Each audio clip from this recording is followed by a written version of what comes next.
Hi good evening friends. इस video में हम लोग बात करने वाले हैं IGNOU post basic BSc nursing के कुछ क्वेश्चंस को, जिसको हम लोग मॉडल टेस्ट पेपर 1 के नाम से देख रहे हैं। तो इसमें कुछ 3 चैप्टर्स को हम लोग कवर कर रहे हैं और आगे के टेस्ट पेपर्स में हम लोग आगे के क्वेश्चंस को कवर करेंगे। तो आप लोग इसको ज़रूर देखें एक बार। अगर आपने पढ़ लिया है तो भी ठीक है, नहीं पढ़ा है तो भी इसको देखना ज़रूरी है, क्योंकि इस टाइप के ही क्वेश्चंस आते हैं। और जो मैंने ऐसे क्वेश्चंस को रखा है इसमें जो कि जिनके आने की पॉसिबिलिटी जो है वो एग्ज़ाम्स में ज़्यादा होंगी। तो चलिए स्टार्ट करते हैं क्वेश्चन नंबर 1 से। फर्स्ट कुछ क्वेश्चन हम लोग देखेंगे पहले एनाटॉमी और फिजियोलॉजी के। तो फर्स्ट क्वेश्चन है, superficial layer of skin is called है। सुपरफिशियल लेयर जो है स्किन का वो क्या कहलाता है?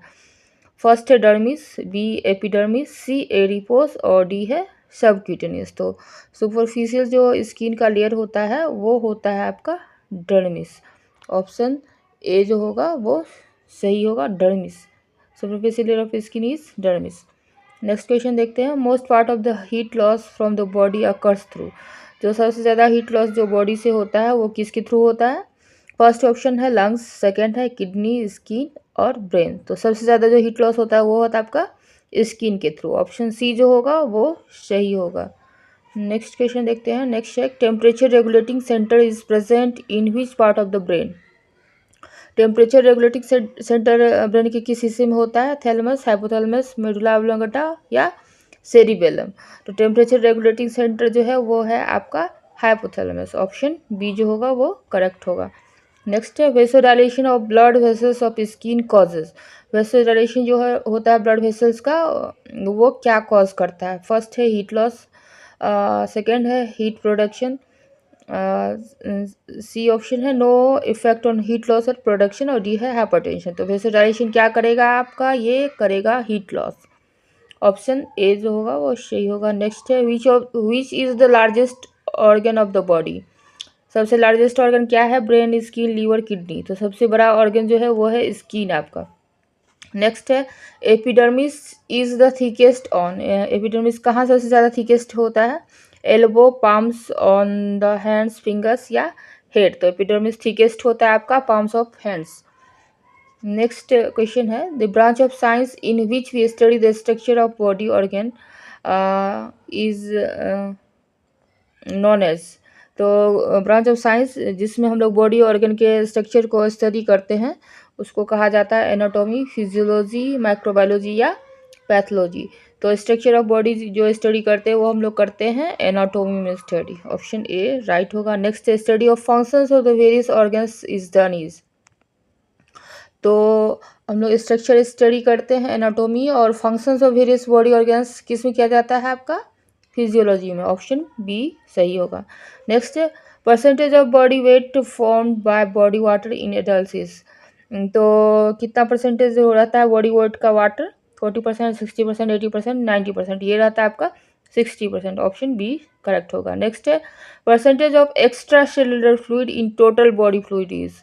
अब एक्स्ट्रा सेलुलर फ्लूइड का टोटल बॉडी फ्लूइड में कितना परसेंटेज होता है? 60%, 22%, 38% या 90%। तो एक्स्ट्रा सेलुलर फ्लूइड होता है आपका 38%। ऑप्शन सी सही होगा। नेक्स्ट है, विच gland directly affects the function of the other endocrine gland. कौन सा ग्लैंड अदर इंडोक्राइन ग्लैंड्स के फंक्शंस को ये अफेक्ट करता है? फर्स्ट है थायराइड, पिट्यूटरी, एड्रिनल, पेनक्रियास। तो ये अफेक्ट करेगा आपका पिट्यूटरी ग्लैंड। ऑप्शन बी सही होगा। नेक्स्ट है, which is the example of ECF. Extra cellular fluid का कौन सा एग्जाम्पल है? ब्लड है, सीएसएफ है, इंटरस्टिशियल फ्लूइड है, ऑल ऑफ द एबव है। तो ईसीएफ का एग्जाम्पल सारा कुछ है, ब्लड भी है, सेरेब्रोस्पाइनल फ्लूइड भी है, इंटरस्टिशियल फ्लूइड, ये सब सारे एक्स्ट्रा सेलुलर फ्लूइड में ही आते हैं। नेक्स्ट है, the cell from which human body develops is known as. तो सेल जिससे ह्यूमन बॉडी डेवलप होता है उसको क्या कहते हैं? ओवम, स्पर्म, जायगोट या ओवरी। तो ये होता है आपका जायगोट। ऑप्शन सी जो होगा वो सही होगा। नेक्स्ट है, largest organelle of a cell. सबसे लार्जेस्ट ऑर्गेनल जो है सेल का वो क्या है? माइटोकॉन्ड्रिया, न्यूक्लियस, राइबोसोम या लाइसोसोम। ये होता है आपका न्यूक्लियस, राइट। नेक्स्ट है, which body cell contains no nucleus. कौन सा बॉडी सेल जो न्यूक्लियस कंटेन नहीं करता है वो है आपका आरबीसी। नेक्स्ट क्वेश्चन देखते हैं, cell organ which is related to synthesis of ATP. ATP का सिंथेसिस कौन सा सेल ऑर्गन करता है? राइबोसोम, गोल्गी बॉडी, माइटोकॉन्ड्रिया या लाइसोसोम। तो एटीपी सिंथेसिस करता है आपका माइटोकॉन्ड्रिया, ऑप्शन सी सही होगा। नेक्स्ट है, the cell organ which synthesises protein. कौन सा सेल ऑर्गन है जो कि प्रोटीन सिंथेसिस करता है? राइबोसोम, गोल्गी बॉडी, लाइसोसोम या माइटोकॉन्ड्रिया। राइबोसोम बनाता है आपका राइबोसोम, ठीक है, वो प्रोटीन बनाता है। नेक्स्ट है, the most abundant tissue in human body. सबसे ज़्यादा जो टिश्यू पाया जाता है ह्यूमन बॉडी में वो कौन सा है? एपिथेलियल, कनेक्टिव, मसल या नर्वस। तो सबसे ज़्यादा पाया जाता है आपका connective tissue, option B correct होगा। नेक्स्ट है, the passive movement of water from its high concentration to low concentration across a semi permeable membrane is known as. जो पेसिव मूवमेंट वाटर का होता है कंसंट्रेशन से लो कंसंट्रेशन में with semi permeable membrane, उसको क्या कहते हैं? ऑप्शंस देखते हैं, डिफ्यूजन, फैसिलिटेटेड डिफ्यूजन, ऑस्मोसिस या हाइड्रेशन। ये कहलाएगा आपका ऑस्मोसिस, ठीक है। नेक्स्ट है, by which process O2 from alveoli of lungs transferred through the alveolar and capillary walls into the blood. तो किस प्रोसेस के थ्रू जो ऑक्सीजन है एल्वियोली से लंग में ट्रांसफर होता है? ये कहलाता है डिफ्यूजन, फैसिलिटेटेड डिफ्यूजन, ऑस्मोसिस या एक्टिव ट्रांसपोर्ट। ये होता है डिफ्यूजन प्रोसेस के थ्रू।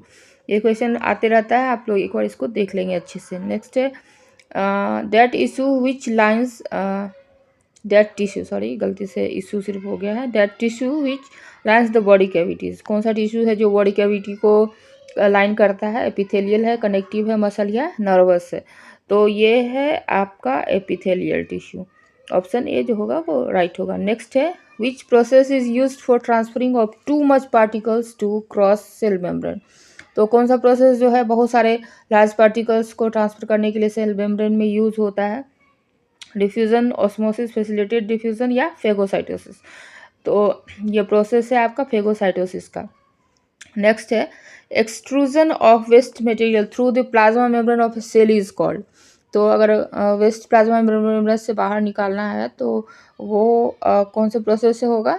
पिनोसाइटोसिस, फेगोसाइटोसिस, एक्सोसाइटोसिस या ल्यूकोसाइटोसिस। ये प्रोसेस कहलाता है आपका phagocytosis, sorry exocytosis, option C correct होगा। नेक्स्ट क्वेश्चन कुछ हम लोग माइक्रोबायोलॉजी के देख लेते हैं। Who is the father of modern microbiology. Modern microbiology के फादर कौन हैं? Robert Koch, Edward Jenner, Louis Pasteur या लिस्टर। तो फादर ऑफ मॉडर्न माइक्रोबायोलॉजी के हैं वो हैं आपके लुइस पास्चर। नेक्स्ट है, what is the father, who is the father of bacteriology. Bacteriology के कौन से फादर हैं? Louis Pasteur, Robert Koch, Antonie van Leeuwenhoek, Ronald Ross. तो ये है आपके रॉबर्ट कॉच। नेक्स्ट है, who is the father of antiseptic surgery. Antiseptic surgery के कौन फादर हैं? इसमें भी ऑप्शन है, Louis Pasteur, Franklin, Roxon, Yersin या लिस्टर। तो एंटीसेप्टिक सर्जरी के जो फादर हैं वो हैं लिस्टर। नेक्स्ट है, who propose the germ theory of disease. Germ theory of disease किसने प्रपोज किया था? लुइस पास्चर, फ्रैंकलिन, लिस्टर या कोस। तो जर्म थ्योरी ऑफ डिजीज जो है वो प्रपोज किया था लुइस पास्चर ने, ऑप्शन ए राइट होगा। Who was the first person to view microorganism. कौन सबसे पहला आदमी था जिसने माइक्रो ऑर्गेनिज्म को देखा था? Robert Brown, Alexander Fleming, Edward Jenner या एंटोनी वॉन ल्यूमेनहॉक। तो सबसे पहले देखा होगा Antonie van Leeuwenhoek, option D correct होगा। नेक्स्ट है, which was the first bacteria to be identified as causing disease in humans। कौन सा फर्स्ट बैक्टीरिया है जो कि आइडेंटिफाइड किया गया था जो कि ह्यूमंस में डिजीजेस कॉज होता है? Mycobacterium tuberculosis, mycobacterium leprae, bacillus anthracis या विब्रियो कोलेरा। तो सबसे पहले जो बैक्टीरिया मिला था वो था माइकोबैक्टीरियम लेपेरी। नेक्स्ट है, first human disease proven to have viral aetiology. सबसे फर्स्ट जो ह्यूमन वायरल इटियोलॉजी का जो डिजीज़ पाया गया था वो था रेबीज, हेपेटाइटिस, येलो फीवर या स्मॉल पॉक्स। तो सबसे पहले जो डिजीज़ प्रूव हुआ था वायरल इटियोलॉजी का, इकोलॉजी नहीं इटियोलॉजी होगा, yellow fever. Who discovered Vibrio cholerae. Vibrio cholerae को कौन खोजा था? तो ये सबको पता होगा, रॉबर्ट कॉच। नेक्स्ट है, which bacillus is also known as Koch bacillus. Koch bacillus किसको बोला जाता है? माइकोबैक्टीरियम ट्यूबरक्लोसिस को, ठीक है। नेक्स्ट है, streptomycin antibiotic was discovered by. Streptomycin जो एंटीबायोटिक है वो किसकी तरह खोजा गया था? ये अलेक्जेंडर फ्लेमिंग, वॉक्समैन, फ्रैंकलिन या निसरर। तो ये खोजा गया था आपका वॉक्समैन के through. Term vaccine was coined, जो वैक्सीन टर्म है उसको किसने दिया था? Robert Koch, Lister, Walter Reed या लुइस पास्चर। तो ये दिया गया था लुइस पास्चर के थ्रू। नेक्स्ट है who discovered sterilization technique. Sterilization technique किसने खोजा था? रॉबर्ट कोच है, लिस्टर है, नालरस का है, लुइस पास्चर। तो ये खोजा गया था लुइस पास्चर के थ्रू।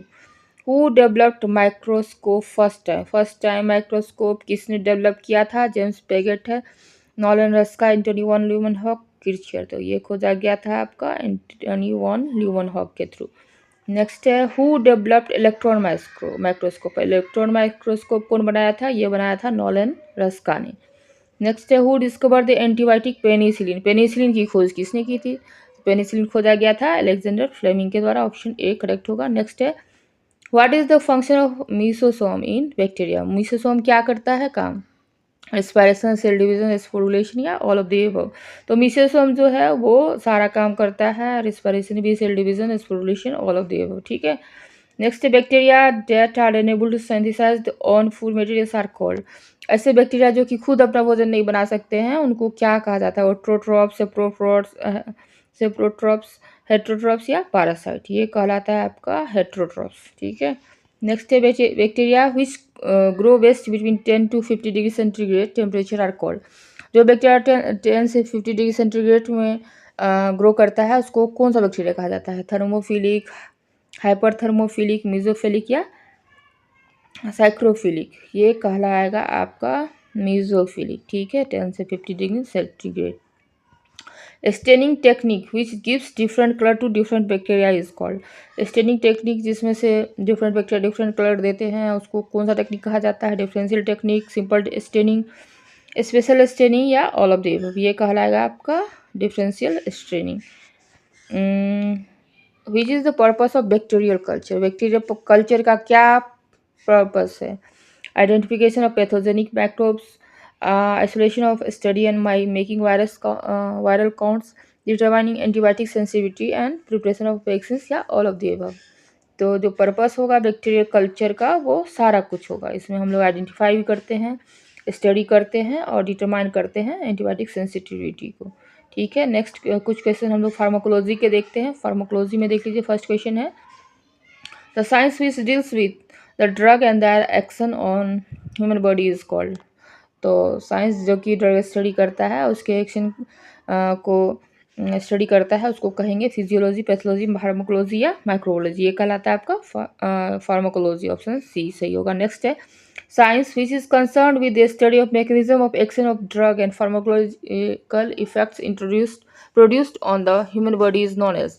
अब जो मैकेनिज्म है ड्रग के एक्शन का या फार्माकोलॉजिकल इफेक्ट्स हैं उसको जो साइंस स्टडी करता है उसको हम लोग क्या कहेंगे?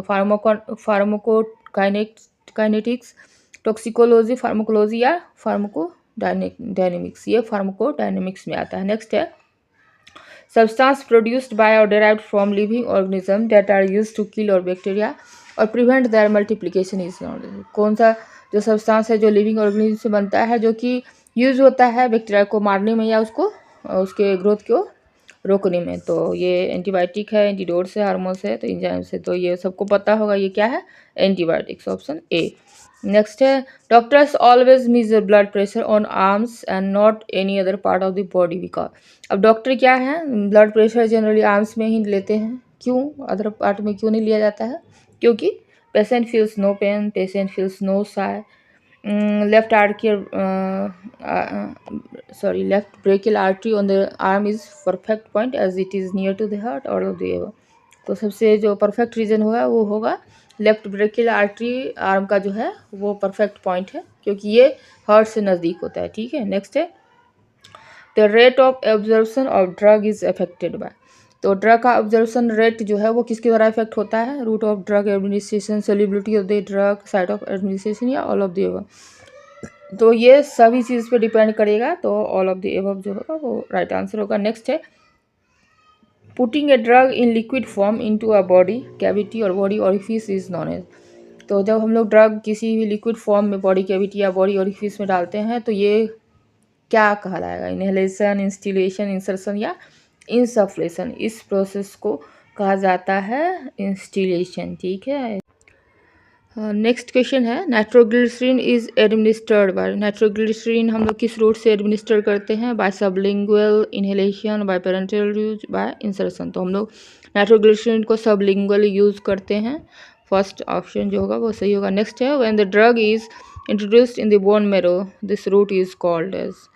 तो हम लोग अगर किसी ड्रग को बोन मैरो में इंट्रोड्यूस करते हैं तो ये कौन सा रूट कहलाएगा? इंट्रापेरिटोनियल, इंट्राथिकल, इंट्रामेडुलरी या इंट्राआर्टियल।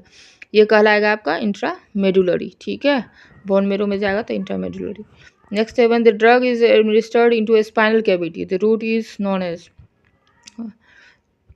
इंट्राथिकल, इंट्राओसियस या इंट्रापेरिटोनियल, इंट्राकार्डियक। तो इंट्राथेकल कहलाएगा अगर स्पाइनल कैविटी में जा रहा है।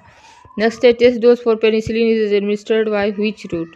अगर पेनिसिलिन का हम लोग टेस्ट डोज लेना है तो किस रूट को हम लोग यूज़ करते हैं? सबक्यूटेनियस, इंट्रावेनस, इंट्रामस्कुलर या इंट्राडर्मल। तो ये यूज़ होता है टेस्ट डोज पेनिसिलिन को देने के लिए इंट्राडर्मल रूट। नेक्स्ट है, in order to administer a drug safely the nurse should know to read which of the following fact in the drug order. Drug order में एक nurse को जो है वो क्या देखना चाहिए ड्रग एडमिनिस्टर करने से पहले? फर्स्ट है, name of the patient and name of the drug, dosages of the drug and route of administration, date and signature of the physician या ऑल ऑफ द। तो हम लोग को सभी कुछ देखना चाहिए। ठीक है।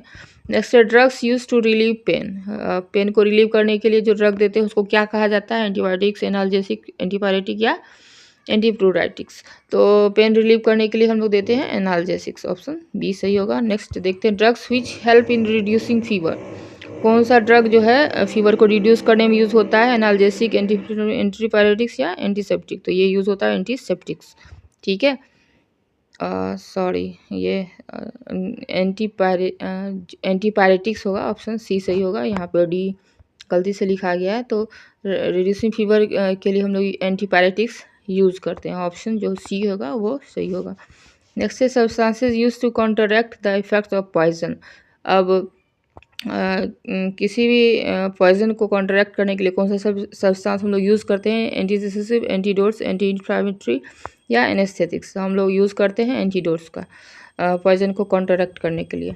नेक्स्ट है, drug that relieves itching. Itching को रिलीव करने के लिए कौन सा ड्रग यूज़ होता है? इसको कहा जाता है एंटीप्रोराइटिक्स। ठीक है, ऑप्शन बी सही होगा। लास्ट क्वेश्चन हम लोग देखते हैं, drug which are used to prevent और relieve nausea and vomiting. Nausea और वोमिटिंग को प्रिवेंट करने के लिए कौन सा ड्रग यूज़ होता है? तो ये होता है आपका एंटीएमेटिक्स। Option B. ठीक है, तो इस पार्ट में हम लोग कुल है ना 60 क्वेश्चंस को ही देखे हैं। आगे के कुछ क्वेश्चंस को हम अगले मॉडल टेस्ट में जो है वो उसको कवर करेंगे। तब तक के लिए bye, good night, thanks and best of luck for your examination.